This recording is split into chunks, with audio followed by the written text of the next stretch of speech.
Hey, good afternoon, New York Comic Con. How are you doing? I think I can hear you guys a little louder. There we go. That's the kind of welcome we want for. We've got the creative team here for Manifest. I think you guys might know this guy, Josh Dallas. Hi, how you doing?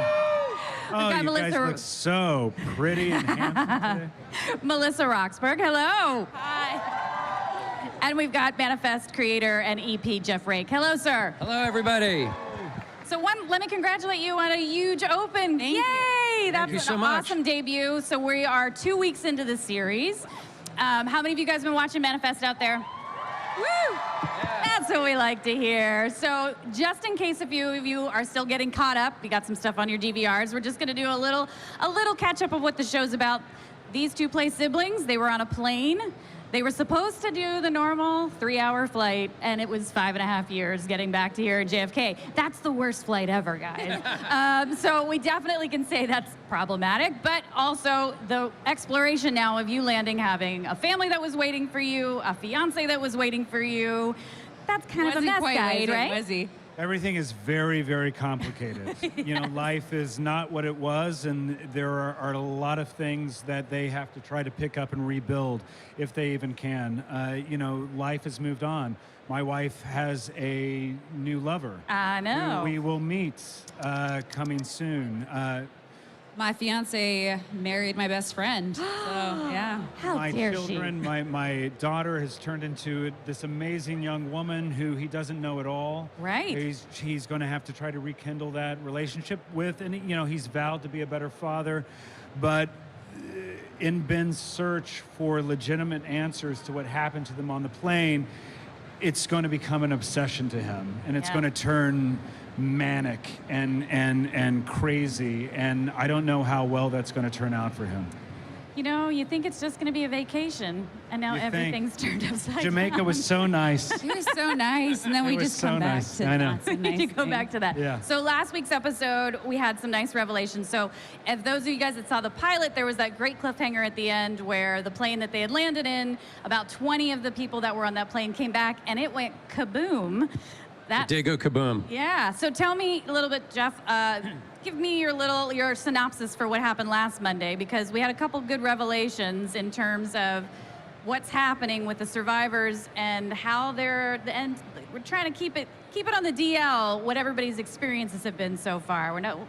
Yeah, sure. So we introduce or keep alive a couple story strands as we get into the second episode. We discover right away at the beginning of episode 2 that you know, Melissa and Josh's characters, Michaela and Ben, who were part of the 20 people who showed up at the perimeter fence outside the airport at the end of the pilot, and therefore at the least were a witness to the plane's explosion.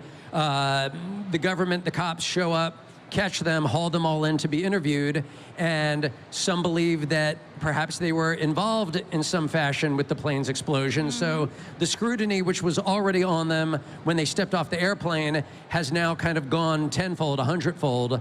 And so throughout the course of the second episode, we discovered that there is obviously an intense government investigation that's been taken up a huge notch, and that, you know, Ben and Michaela and this other small subset of characters are in the crosshairs of the NSA. We follow the NSA deputy director, this guy named Vance, who has been assigned to kind of get to the bottom of the explosion. We meet generals and other intelligence advisors who are perplexed to try to explain why did the plane explode, but more importantly, why did it disappear and come back? Is it all tied in together? So that's kind of on the investigative front. In the meantime, we discovered that the mysterious voices that Michaela and then we discovered Ben were sharing, experiencing in the pilot episode continue in different ways. In the second episode, we saw that Ben and another passenger from the plane, Rad, were hearing this mysterious music in their head. Yeah. It brought them together. It led them to kind of, you know, solve a mystery that involved this, Rad, one of the passengers' sons, who had been unjustly put in jail, and so, you know, Ben and Michaela are coming to discover that there seems to be some reason and that they're being drawn together in mysterious ways. So that's another mystery that's being unfolded at the same time. Of course, the personal stories we met.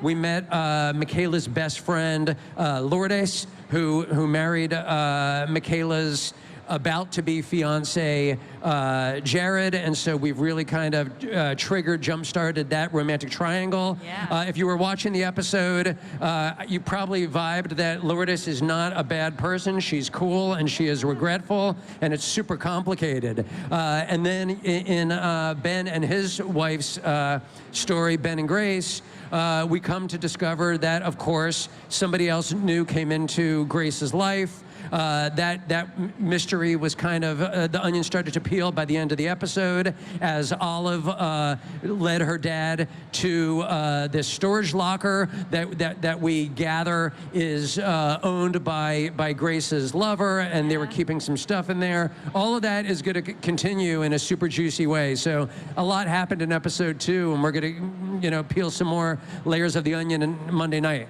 It's exciting, yeah. So I what I also love is that you two are representing kind of the science versus the faith. Maybe they're miracles, but you're like, not so sure about it. Are you guys on your own leaning towards what your character's sensibilities are, or is it flip-flopped, or? Yeah, I mean, I'm definitely more of a Michaela, just with what happened. Like, doesn't seem like there's a very scientific reason. There's got to be something either supernatural or spiritual. And so, yeah, I'm kind of on Michaela's side there.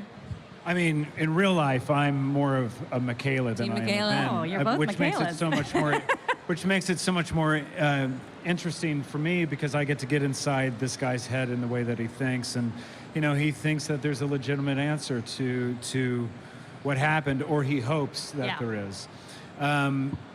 And, as we go forward, things happen that may indeed sway his way of thinking. But the good thing about Ben and Michaela is that they do balance each other out. And so where I might be wrong in my theories, or Michaela, sorry, Ben kind of jumps in to figure it out with her, and they play off each other in that way. It's definitely a question that will keep bouncing back and forth as we go forward. And get complicated and complicated. Very complicated. So at the end of the episode, we had somebody that did blab a little bit, and that did not go well for that passenger on the plane. They told her not to talk. I know, you said She don't had the talk. warning. Yeah. And there was a little bit of some splattage at the end there in It terms was just of what red happened. wine. It's all good. And that's part of the complexities for Ben and Michaela too, because Ben is very aware of this threat, Right. and he wants them to keep it a secret. So they're both holding this enormous secret of what's happening to them from their families, Yeah. and that gets more and more complicated as we go. Yeah. And we actually find out soon that because Michaela's not necessarily thinking that same way, she gets certain people into trouble pretty quickly here. Trouble. Trouble's coming. Trouble is She coming. episode's up. called Turbulence, so Shoulda we're going to take that listened. literally and figuratively, right? Should have listened to Bro. Should have listened to Big Brother. So let's do a little tease, because Monday night, just so you guys are all aware, if you're not watching, catch up. It's only 2 episodes, guys, but it's Monday nights, 10 p.m. NBC. The next one's called Turbulence. It's going to be Monday night. That in itself, as we said, sounds a little bit ominous. You already had it. Now we're going to get more of it. So what are we looking forward to as a tease for what we're going to see Monday night?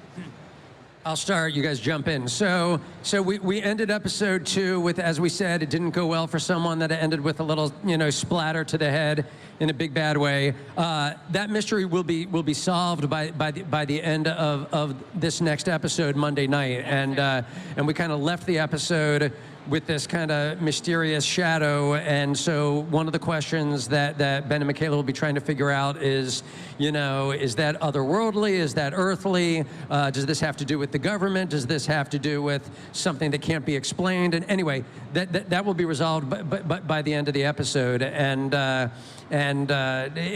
continue to get more complicated. Say it again. Let's up with Michaela. What do we get to see from her? Yeah, so we meet Michaela in a very fragile state, and we don't know a lot of her backstory, but we know that there is something involving a car accident. And so in episode 3, we got to uncover that part of her life a little bit. Yeah. It's not fun. It's Yeah, I a bet. little sad, but we get to understand her a bit better because of that. Got it.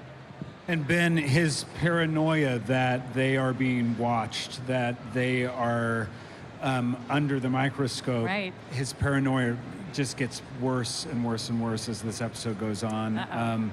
He discovers more about Grace and her current life. Oh. And he tries to connect more with his daughter in this episode. It just gets, the obsession just keeps growing and growing. Ooh, I love good conflict, and this show is laying up some good stuff. So, guys, let's give it up for them for Manifest. Thank you so much. Thank you. Support the Thank show you. on Monday nights.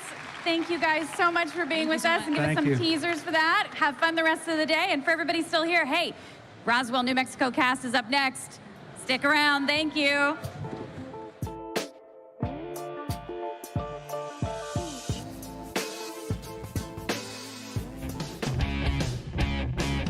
Hi, I'm Jackie Jennings with SYFY WIRE. If you can't get enough of New York Comic Con, go ahead and subscribe to our YouTube channel for news, interviews, cosplay, and so much more. What are you waiting for?